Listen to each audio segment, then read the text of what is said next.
I'm Stephanie. I teach yoga in Malaga.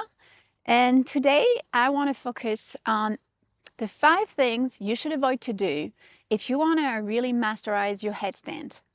So let's get started. Number 1 is don't be afraid. So I know it's easier said than done. Usually you may do that in the middle of a class. There's a lot of people around. It's scary. It's intimidating. If you've never done it before, if you really failed doing it, you might risk injuring yourself. So in order to remove this, number 1, very easy hack until you're confident that you can do it without falling over, use a wall. So that's why today I place my mat against a wall. So to show you that it's okay, it won't bother you, and you should definitely train and do that at home before you do it without a wall, which is your hand goal. So easy one, get the fear out of the way by just using a wall as a backup. Actually, you won't even need it, but removing the fear will remove the paralysis you can feel, the shaking you can feel, so all of it will go much better. Number 2, you need to make sure you have a strong base. So what is a base? So when we start in our headstand, we need to use our hands. All the weight goes on the hand. The head is actually just here for balancing. But if you put too much weight on your head, you're going to hurt your neck and you're going to be unbalanced. So you need to use your hands as a triangle. You lock your wrist together and then you don't open too much or too little. It has to be equidistant. So use both of your arms to find the right distance and lock your hands. This needs to stay like this. So if you find out that while you're going on your headstand, your arms open up, which is very common, I see a lot of students do that, then it's maybe worse for you to try with a strap. So your hands are blocked in this position and can open up. The reason for that is like you need an equidistant triangle for the way to balance. Think of it as like a 3-foot chair. If your chairs are like this, you're going to tip over.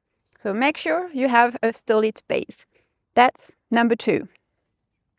Number 3, what students mostly fail at is going up. Actually, they kick. You should never kick. If you end up having to kick your feet up, you're going to roll over. So let me show you what not to do. So let's suppose we have a strong base, and let's suppose that the wall is behind us. We put the top of our head in the flat part, and then most students will be like, okay, fail. I got to the wall. So never kick. So if you don't kick, then what do? You need to walk towards your head. So place the top of your head against the floor. Use your hands as steady base. And then you slowly walk. And here, you're going to start feeling a tipping point. You can't walk anymore. Maybe you're too tight. You can even bend your knees if that's easier. And there's like a tipping on your top of the head. So once you reach here, you're going to bend one knee and then the other. No kicking. Okay? This is already a very good first step. If you reach there, more and more often, you're going to find that easier and easier. Now, number 4. Let's imagine that you already reached this step. You're not kicking anymore and you manage to get both of your knees off the floor. What most students do is go too fast. They will raise their leg up really quickly and then lose the balance. Let me show you why this happened and what not to do. So your head is good, your arms are strong, and then you manage to go here and then you're like, oh, I want to go fast. So never do that because you're going to lose your balance in any direction possible, and this is what we want to avoid. We want to be steady and stable. So instead, you need to take your time. So let's go back. We walk. We lift one foot, another one. And here, you're just going to play a bit with the balance. You're going to make sure your base is strong. Use all the power of your arms. And slowly, very slowly, you're going to lift up. Look at what my back is doing. It's a little bit arching. So if I go too fast, I'm going to arch too much and lose my balance.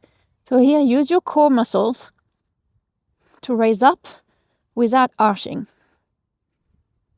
Okay.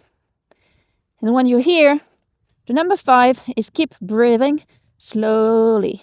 So keep your focus, try to be a mountain pose, but reversed. So you squeeze your tummy in, squeeze your butt, you have active legs, and you breathe slowly. Because if you're so excited or so scared that you went up, you start breathing properly, again, you're going to use your balance. But if you do all the things right, you're going to be fine. Now to go down, go slowly. You can do the reverse, bend, bend, bend, and then slowly step.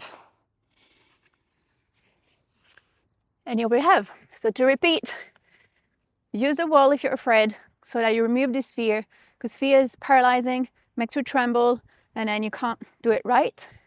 Number 2, a very strong base. Make sure you don't open up. If you need to, open a strap.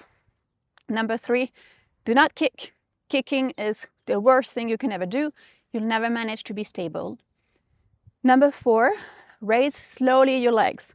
You will manage to do it faster and faster, but you need to have a good habit of going to a handstand without any of the other problems before your core is strong enough and the movement is soft enough for you to go fast. And number 5, don't forget to breathe slowly and think of it as like a mountain pose in the reverse.